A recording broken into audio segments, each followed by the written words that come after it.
Welcome to the Mary D Show. I'm your host, Mary D, here to be your guide as we extract wisdom and life lessons from top CEOs, thought leaders, artists, spiritual luminaries, and wellness experts. My intention is to bring you value in every show that sparks an idea, helps you break a limiting belief, or encourages you to create thoughts that up-level your life so that you can know from the deepest parts of your soul that everything you want is available to you and that abundance is your birthright. In 2018, I healed from breast cancer holistically after surgery without the use of chemotherapy or pharmaceuticals. I love biohacking and plant medicine and exploring spirituality and what it means to be in relationship with spirit so that we can feel whole and complete no matter what life throws at us. My specialty in the business world is strategy and leadership, and my gift to each of you is my ability to listen so that I can help others see themselves. In each episode, I want to sprinkle you with some hope dust, tickle your funny bone, and inspire you to find your inner roar. Get ready to live your most aligned, purposeful, and joy-filled life now, and enjoy the show.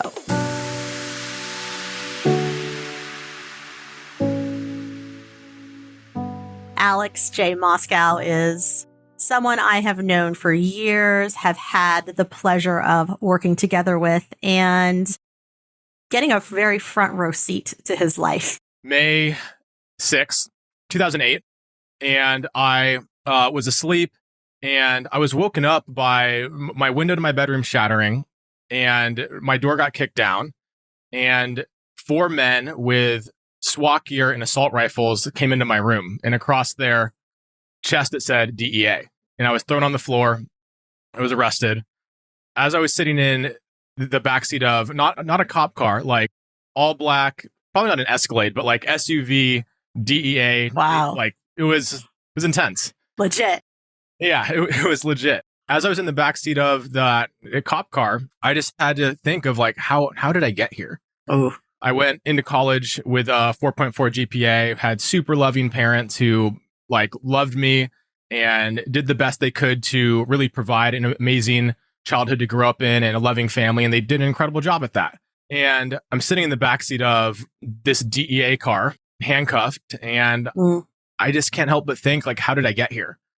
And a memory just flashed in my mind of when I was 5 years old, and I was walked in my first day of kindergarten, and the teacher moved all of these chairs out of the way. They asked to play a game, who stole the cookie from the cookie jar. And so it's a game to learn everyone's name. As it got to me, I go to say my name, and I just go, and I just can't say my name. And I can feel my face start to flush, and there's sweat that starts to drip down my forehead. And there just comes a point where I give up, and I open my eyes, and the whole room erupts into laughter, and I burst into tears, and I just ran out of that room. That was the first experience that I had that really showed me that I had a challenge with my speech, a stutter, that I would really have to work through and work with throughout my life.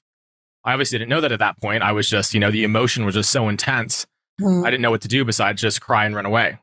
It was so interesting to have that memory flash into my mind. I was in the backseat of that cop car because I really got to see almost like a movie that experience is when I unconsciously chose to become a high achiever. I chose that I wasn't good enough, that I couldn't fit in, that something was wrong with me. I always needed to overcompensate. And I saw that play out through middle school, high school. I excelled in sports. I got straight A's. It was all to just be accepted. But I couldn't accept that myself. I couldn't accept those parts of myself. And so as I'm there, I'm 19, I'm in the backseat of this car, and all of that just like cycles through. And I was like, wow, like I wasn't selling drugs for the money. Like, did I like the money? Did I party with the money? Of course. I was 19. Awesome. Wouldn't change a thing. And really what I saw though was it was just to be accepted. Like selling drugs was a great way to meet people. And I know there's a lot of different marketers that listen to your show. And so it's kind of like for me and growing up with a stutter, like cold traffic, like people I don't know, terrifying. Me being attracted to girls and wanting to ask them out, like literally petrifying for me. Warm traffic, on the other hand, affiliate traffic, a warm introduction, crush it, right? Right. But that was just so, like, I could see that all of my decisions were really coming from that place of just not feeling good enough. And so much so that I would really break my moral code, for myself, to my family, and I would start to sell drugs. Like, my family was giving me money. They were supporting me in college. Like, I didn't need it. And it showed me that I was willing to literally break the law and get arrested by the DEA just to fit in and to be loved. Ooh, wow. That was the experience. Maybe in another episode, we can go into everything that I did in that process and what I learned from business from, building that kind of business first. No, just kidding. No, thank you for sharing that. Affiliates and building a team. Yes. Wholesale, retail, numbers. Yeah. No, that's great. Yeah. That's great. No, I think this is such a great share. So thank you, first off, for sharing vulnerably and openly. Because I think so many times people can look at their past and say, that's all. Maybe they're sitting in some shame around their past because it was because it was a challenge, because it doesn't sound like it was perfect. And that shame can keep them from sharing to let other people know that, like, hey, life happens. We all don't make perfect decisions all the time. And there's some different paths we can go down. We also have the power to change our path. We also have the power to make some different decisions and have a different kind of outcome. And I think that's really, the point. The point is, look at you today, right? Like, you've helped so many entrepreneurs. We run around so many of the same circles. It's really been so much fun. It's fun to play in this circle with you. It's really fun to play on this playground with you. Mm-hmm. So thank you for that. Well, the other thing I'll say is, I feel like you're someone who's been also magnificent at creating play in your life. And the one place I really see it show up is in your relationship. And that's actually what today's topic is really about, is love and relationships. And how do we integrate fun so that it always feels sparkly? Because I think that's the thing. People are like, oh, that spark's going to fizz eventually.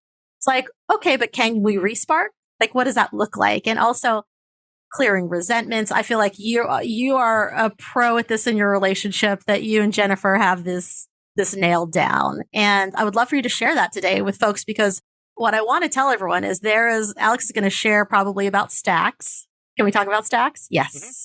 So we're going to talk about stacks. And what I did is I took what he taught me about stacks and his relationships, and I actually applied it to my folks in business, especially when I have business partners, business brothers, business sisters, business close friends, and it works like magic. And it's been pivotal, instrumental, even in my own relationships, as I rediscover being single again, and like what that feels like, and walking into new relationships, of making that the standard and the beginning versus a new boundary that I'm trying to pivot into. So Alex, please, let's talk about how you have intentionally constructed a really intentional, beautiful relationship with Jennifer, and how you all work through challenges and how you make sure that resentments don't build up.